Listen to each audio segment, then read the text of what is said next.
The Silent Watchers. Commander Sarah Chen stood at the observation deck of Sanctuary Station, her eyes fixed on the holographic display showing live feeds from countless stealth probes scattered across the galaxy.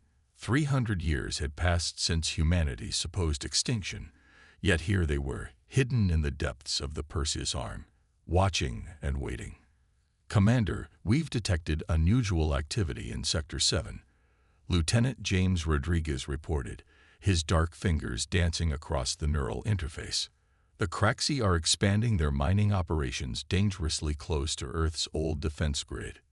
Sarah's jaw tightened. The Craxi Confederation, like most emerging spacefaring races, believed they were colonizing unexplored territory.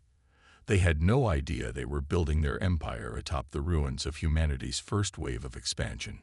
"Show me," she commanded, and the holographic display shifted to reveal a massive Craxi mining fleet.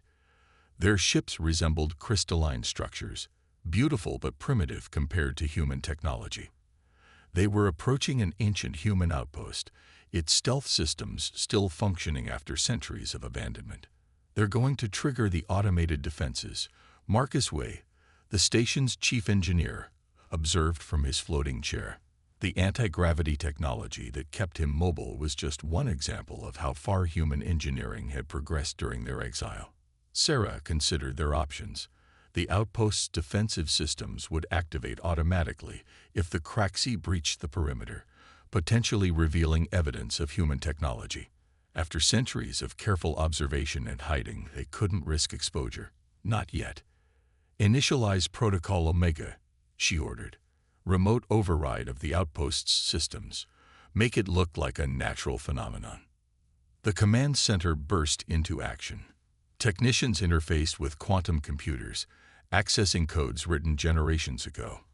On the display, the outpost's power signature began to fade, its systems going dark just as the Craxi fleet approached.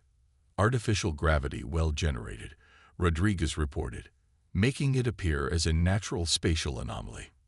The Craxi ships halted their advance, their sensors detecting what they believed to be a dangerous gravitational disturbance.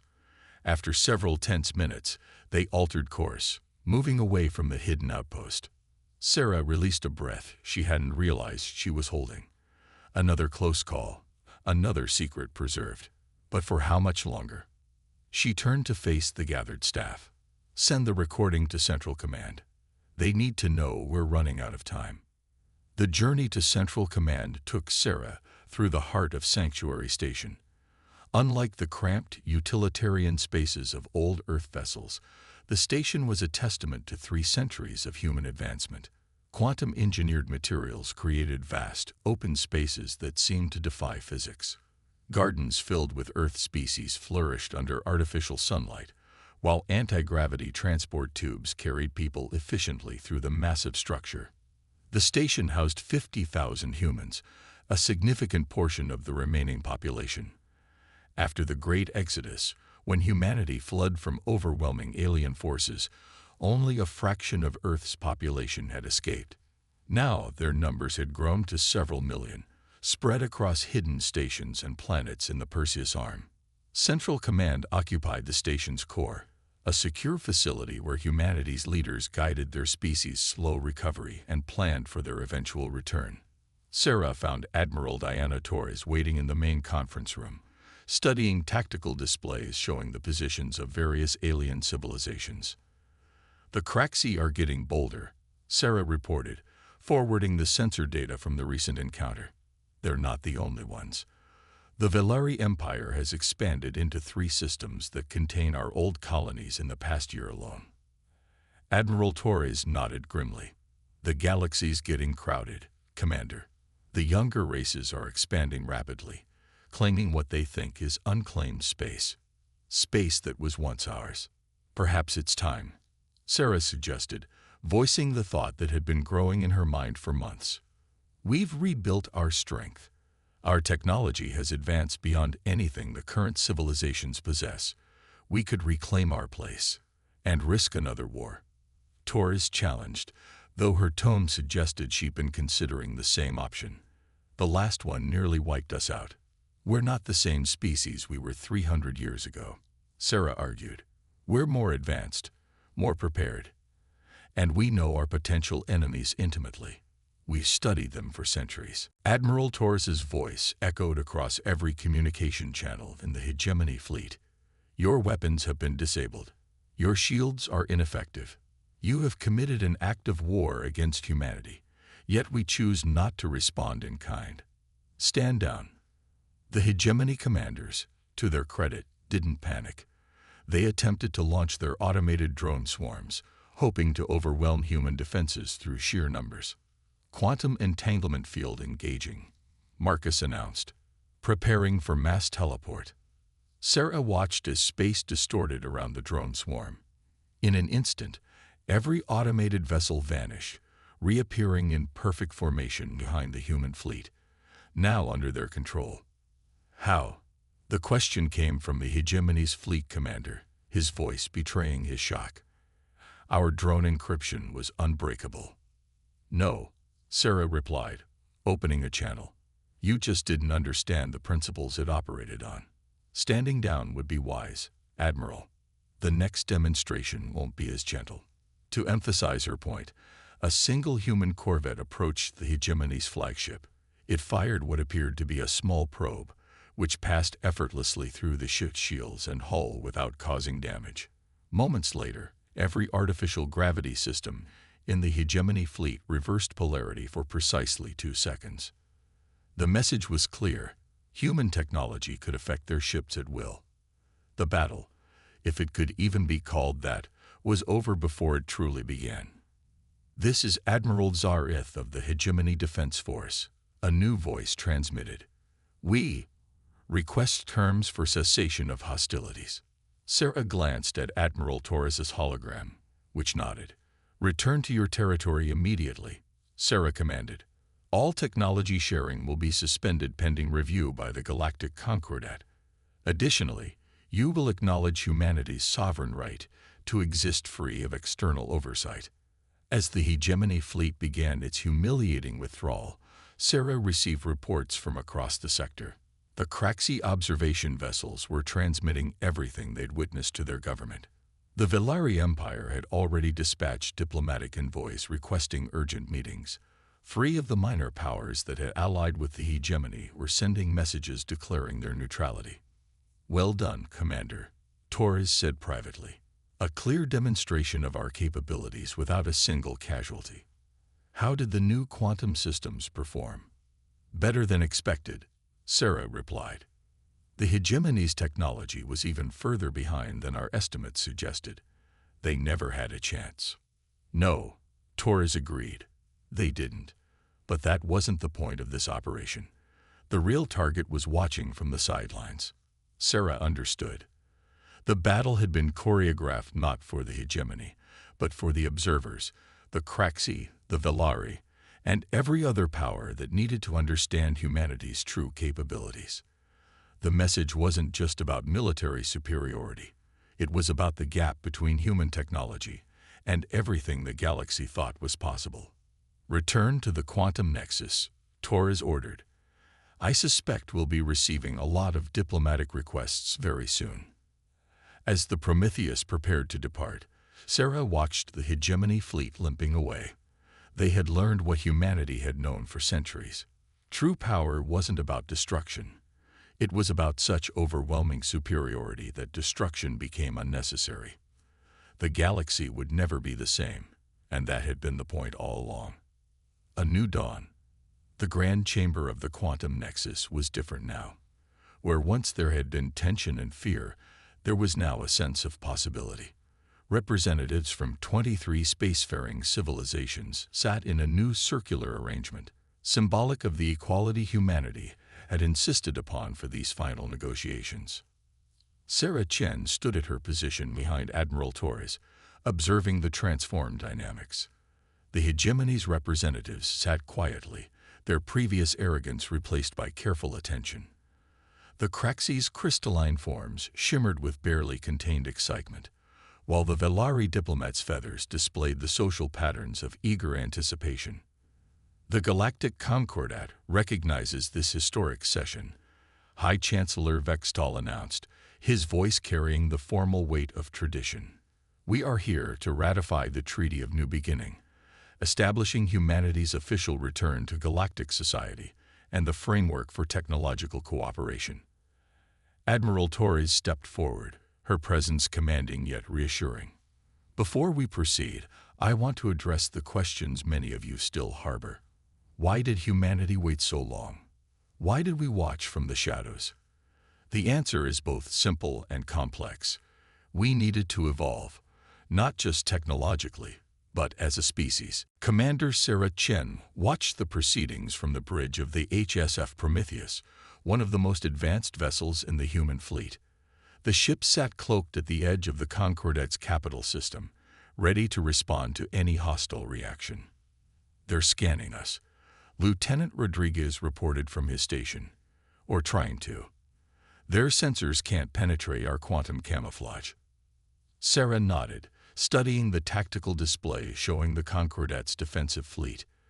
Their ships were impressive by current galactic standards, but primitive compared to human vessels. 3 centuries of preparation and advancement had created an almost insurmountable technological gap. Multiple quantum communications detected, Marcus Way announced from engineering. "They're calling in reinforcements from nearby systems." "Let them," Sarah replied. "They need to understand their position, but we're not here to fight." Back in the council chamber, Admiral Torres was addressing the growing concerns of the representatives. "We understand our return creates complications. That's why we're proposing a gradual integration process. We'll share some of our technological advances, carefully and responsibly, in exchange for diplomatic recognition and trade rights." "And if we refuse?" The question came from Zareth, representative of the hegemony of 7 stars, his black eyes gleaming with suspicion.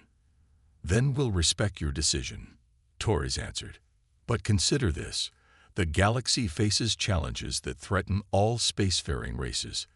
The expansion of the void storms in the Carina sector, the growing scarcity of critical resources, the emergence of hostile extragalactic entities. We possess solutions to these problems. Together, we could ensure the prosperity and security of all species." Sarah watched as the various representatives conferred among themselves. Their quantum communications were encrypted, but human technology had broken their code centuries ago. Most were afraid, some were intrigued, and a few were already calculating how to turn this situation to their advantage. "Signal from Central Command," Rodriguez reported. "The secondary fleet is in position. If any Concordat species decides to react aggressively, we're ready." Sarah hoped it wouldn't come to that. Humanity had spent centuries preparing not just their military might, but their diplomatic approach as well. They had studied each species, understood their cultures, their fears, and their ambitions. The revelation of human survival had been choreographed to minimize the risk of immediate conflict. Admiral Torres, High Chancellor Vextal, spoke after several minutes of deliberation, his crystalline form now steady. "The Concordat requires time to discuss this unprecedented situation.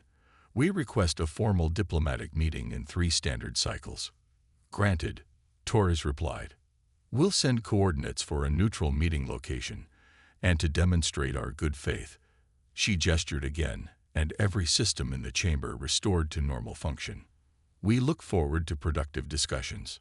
As the hologram faded, Sarah allowed herself a small smile. Phase 1 of humanity's return had gone exactly as planned. The galaxy's powers would soon realize they faced a choice: adapt to humanity's return and benefit from their advances, or risk being left behind in a rapidly changing cosmos. Either way, humanity's days of hiding were over. The galaxy would never be the same. The price of pride. The neutral meeting location chosen for the diplomatic summit was a marvel of human engineering. A space station that seemed to materialize from nowhere, its quantum-shifted architecture defying the laws of physics as understood by the Concordat species. The station hung in space between the territories of the major powers, its iridescent surfaces reflecting starlight in impossible ways. Commander Sarah Chen watched from an observation lounge as diplomatic vessels from 17 different species approached the station. Each ship was escorted by a human vessel that had been specifically designed to mirror the visiting species' architectural aesthetics, a subtle psychological touch meant to ease tensions. "Interesting choice," Marcus Way commented, his floating chair humming softly as he moved beside her. "Using the quantum nexus for this meeting. It's probably the most dramatic example of our technological advancement we could have chosen." "That's exactly why Admiral Torres chose it," Sarah replied. "We need them to understand the reality of their situation without feeling directly threatened." The quantum nexus was a testament to human innovation, a station that existed partially in multiple dimensions, making it virtually impregnable to conventional weapons or scanning technology. Its very existence challenged everything the Concordat races thought they knew about physics. The first diplomatic delegation to arrive was from the Craxi Confederation. High Chancellor Vextel's crystalline form caught the station's light as he and his advisors were escorted through security. Their expressions of awe were clearly visible as they observed the station's internal architecture, where gravity shifted directions seamlessly and spaces seemed to fold into themselves. "The Villari delegation is approaching," Lieutenant Rodriguez reported from his mobile command interface. "Their escort reports some tension. They're not happy about the scanning restrictions." Sarah nodded. The Villari Empire prided itself on its intelligence-gathering capabilities. The inability to penetrate human security measures was likely driving their analysts mad with frustration. As the various delegations arrived, Sarah noticed the political maneuvering beginning almost immediately. The hegemony of 7 stars representatives were already attempting to isolate the smaller powers, while the Villari diplomats seemed to be forming informal alliances with species that had suffered territorial disputes with the Craxi. Admiral Torres's voice came through Sarah's neural link. "Commander, join me in Conference Chamber Alpha. It's time to show them what we're really offering." The conference chamber was a masterpiece of human design, with walls that shifted between transparency and opacity based on the comfort levels of different species. The seating arranged itself automatically to accommodate the varying physiologies of the attendees, and holographic interfaces adapted to each species' preferred method of information processing. "Distinguished representatives," Torres began once everyone was settled, "you've all had 3 cycles to consider humanity's return. Now, we'd like to share something with you." She gestured, and the chamber transformed into what appeared to be open space.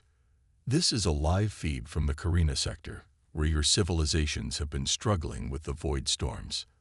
The representatives watched as a massive dark anomaly swirled in space, consuming everything in its path. Then, a human vessel appeared, one of their smaller ships, and deployed what looked like a network of quantum beacons. The void storm began to shrink, its energy being channeled and transformed. "We've developed technology to not only contain the void storms, but to harness their energy," Torres explained. "This is just one example of what we offer as partners." The chamber erupted in excited discussion, but Sarah noticed several representatives exchanging meaningful glances. The hegemony's representative, Czar Ith, raised a hand for attention. "Impressive technology," he acknowledged, his black eyes unblinking. "But it raises concerns. If humans possessed this capability, why wait centuries to help? How many lives could have been saved?" "An excellent question," Torres replied calmly. "The answer lies in history. The last time humanity freely shared its technology, it led to a war that nearly destroyed us. We needed to be certain that the galaxy had evolved beyond such reactions." First Speaker Lyra of the Villari Empire rose, her feathers bristling. "And you believe you have the right to make such judgments? To watch us struggle while you hid in safety?" "We understand your frustration," Sarah interjected, speaking for the first time. "But consider our position. We were nearly exterminated. The species responsible for that war are now extinct themselves, victims of the very weapons they used against us. We had a responsibility to ensure that sharing our technology wouldn't lead to similar catastrophes." The chamber grew quiet as the implications sank in. The humans hadn't just been hiding. They had been evaluating, protecting the galaxy from itself. High Chancellor Vextel's crystalline form shimmered with what seemed to be understanding. "The restricted zones," he said suddenly. "The regions of space declared too dangerous for exploration. Those were your doing." Torres nodded. "Some contained weapons too dangerous to fall into unprepared hands. Others protected developing civilizations. We took our role as guardians seriously." "Guardians?" Zar-Ith scoffed. "You appointed yourselves the galaxy's secret rulers." "No," Torres corrected. "We became its custodians." "There's a difference. Now we're offering to be partners instead. The choice is yours." The political maneuvering that followed was intense. Some species, particularly those with more advanced scientific understanding, recognized the value of human cooperation. Others, especially those who had built their power through military might, saw humanity's return as a threat to their authority. Sarah observed it all, noting alliances forming and dissolving in real time. The hegemony was quietly approaching smaller powers, likely offering protection against perceived human dominance. The Velari were already attempting to negotiate private technology transfers. The Craxi, surprisingly, seemed the most genuinely interested in genuine cooperation. As the first day of negotiations drew to a close, Sarah received an urgent message through her neural link. One of their deep space monitoring stations had detected unusual activity. The hegemony's military fleet was mobilizing, far from the diplomatic summit. "They're testing us," Torres said when Sarah reported the movement, "making sure we're truly watching everything." "Should we respond?" "No, let them play their games. They'll learn soon enough that humanity's return isn't something they can manipulate or control. We didn't spend 3 centuries preparing to let political schemes derail our emergence." Sarah nodded, turning to watch the continuing arrivals of diplomatic vessels. Humanity had revealed itself to the galaxy, but the real challenges were just beginning. The question wasn't whether humanity would maintain its position. Their technological advantage ensured that. The question was whether the galaxy's civilizations would choose cooperation over conflict. The next few days would provide the answer. Operation Stardust. The warning came 3 hours before the attack. Sarah Chen stood on the bridge of the HSF Prometheus, watching as quantum sensors detected the hegemony fleet emerging from hyperspace at precisely calculated intervals. 700 warships, arranged in attack formation, supported by thousands of automated drone vessels. "They're not even trying to hide their intentions," Marcus Wee observed from his engineering station. "The hegemony's entire 3rd and 4th battle fleets, plus support elements from their allies." Sarah nodded, her expression calm despite the gravity of the situation. "They want us to see them coming. They think it proves they're not afraid." The diplomatic summit at the quantum nexus had dissolved into chaos 12 hours earlier, when the hegemony of 7 stars and their allies had publicly rejected human attempts at peaceful integration. Their ultimatum was simple. Humanity would submit to hegemony oversight and share all their technology, or face immediate military action. Multiple quantum communications detected between hegemony vessels, Lieutenant Rodriguez reported. "They're coordinating their attack vectors. Estimated time to weapons range, 15 minutes. Admiral Torres's hologram appeared on the bridge. "Status report, Commander." "The hegemony fleet is advancing exactly as predicted," Sarah replied. "They've committed approximately 40% of their total military strength to this operation. The Velari Empire is maintaining their neutrality, but 3 smaller powers have joined the hegemony's coalition." "And the Craxi?" "Publicly neutral, but they've positioned observation vessels at the edge of the system. They want to see what we're capable of." Torres nodded. "Then let's show them. You have authorization to proceed with Operation Stardust. Minimal casualties, maximum impact." Sarah turned to her crew. "Battle stations. Execute primary defense protocols."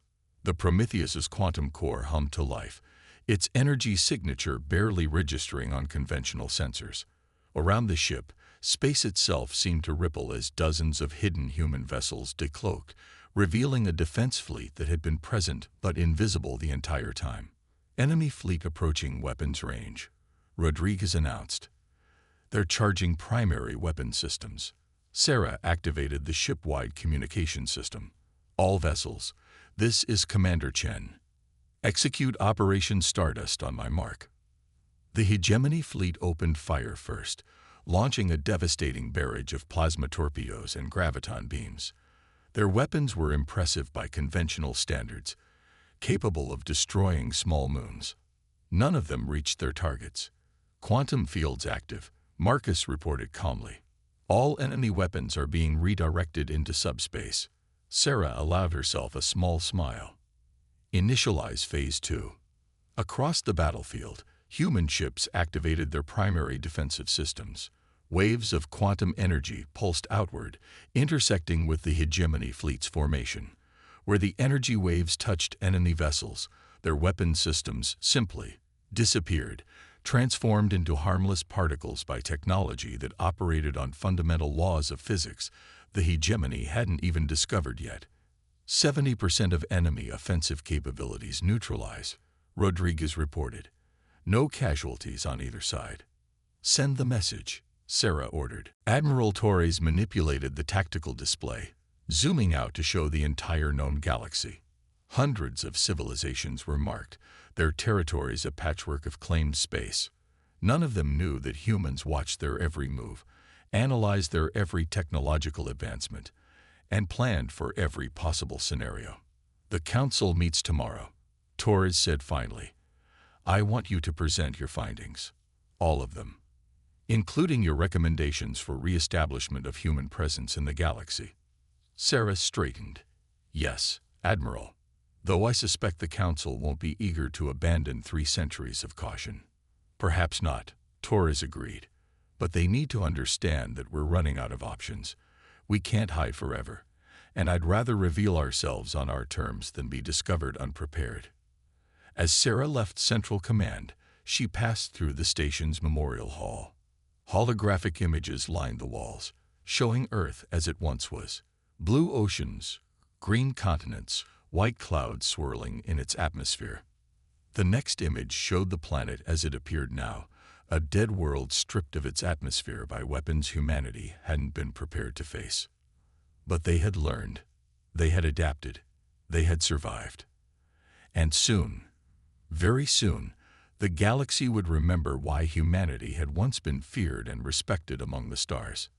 Sarah paused at a window, looking out at the distant stars. Somewhere out there, young civilizations were building their empires, believing themselves to be the inheritors of the galaxy. They told stories of humanity's extinction, treating it as a cautionary tale. They were about to learn that humans were very much alive, and they had not spent the last 3 centuries hiding. They had been preparing. First Contact Redux. The Grand Council chamber of the Galactic Concordat buzzed with activity as representatives from 17 spacefaring civilizations debated the latest territorial disputes. High Chancellor Vextol of the Craxi Confederation stood at the central podium, his crystalline form refracting light, as he gesticulated with his upper appendages. The Velari Empire's expansion into the Carina sector violates 3 separate treaties, he declared, his translator converting his harmonics into standard galactic speech.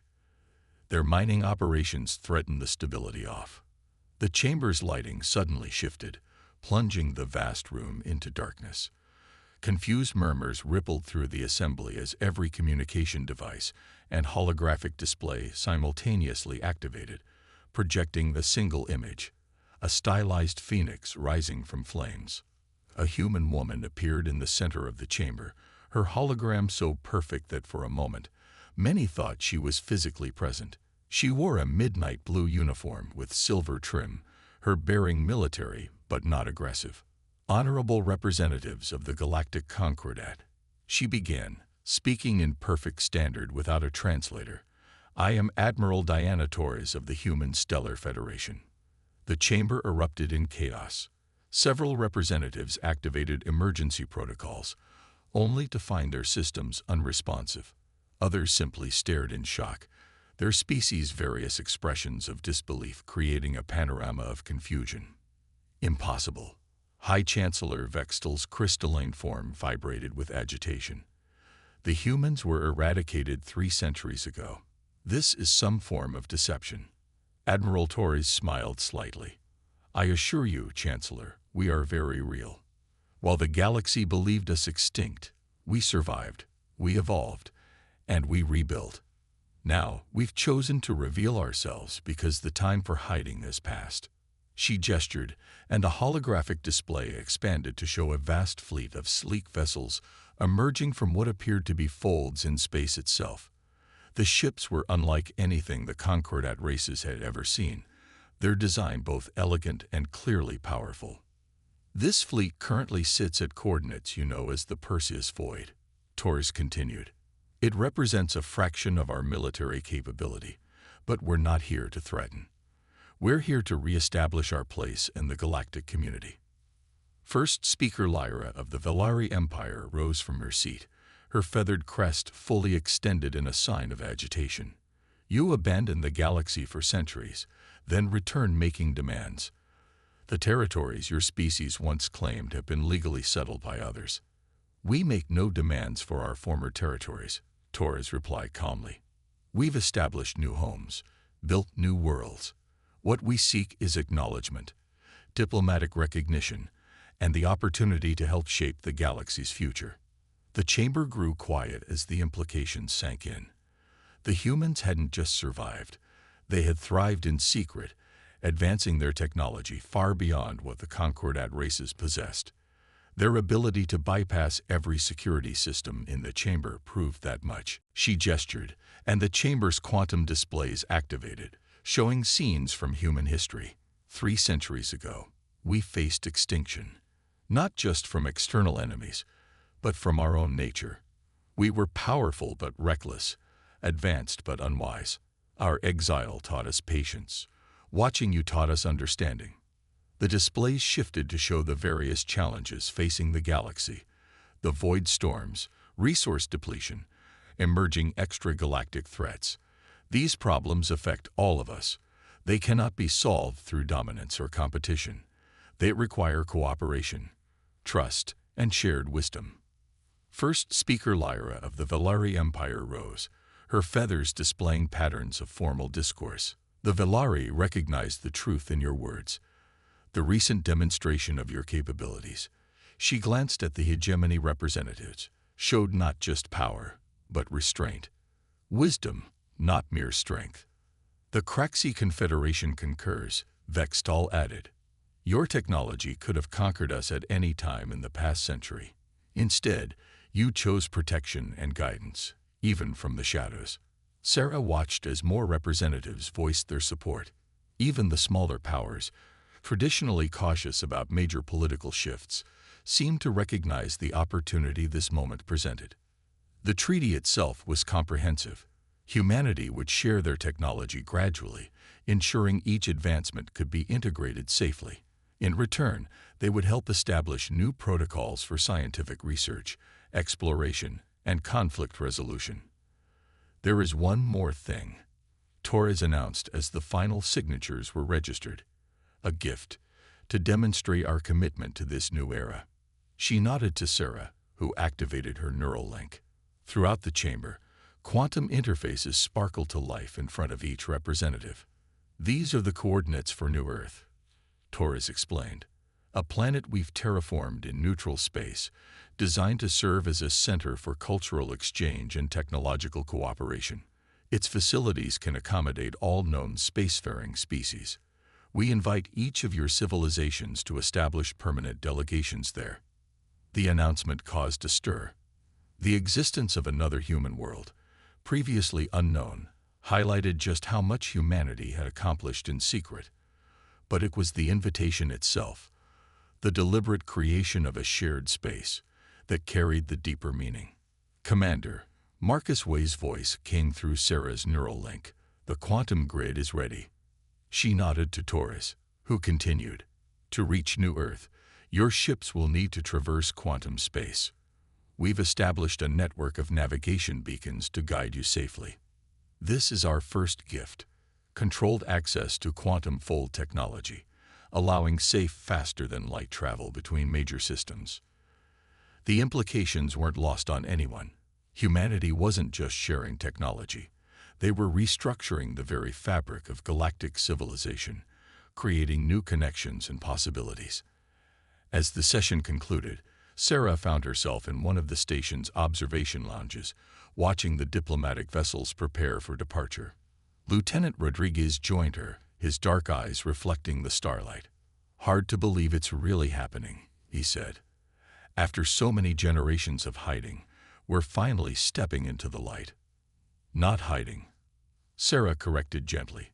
"Growing, learning, becoming what we needed to be." She turned to face the viewport, where a distant star caught her attention. "Do you know what that is?"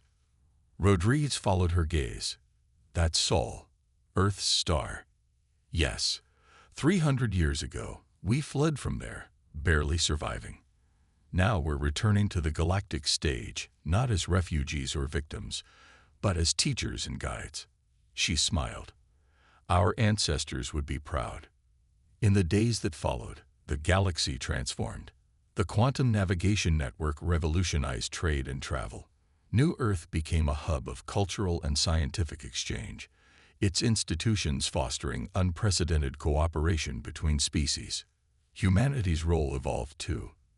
They became advisors, teachers, and mediators. Their technology remained superior, but they used that advantage to uplift rather than dominate. The feared return of human conquerors had instead become the arrival of long-lost guardians. Sarah's final report to Central Command was brief. "Operation Renaissance complete. Humanity has returned not to reclaim our past, but to help forge the future. The galaxy is ready, and so are we." As she sent the message, she thought about the long journey, from near extinction to hidden survivors to revealed guardians. They had transformed their greatest defeat into their finest moment, not through force or vengeance, but through wisdom, patience, and the simple yet profound decision to become something better. The stars seemed brighter somehow, full of new possibilities.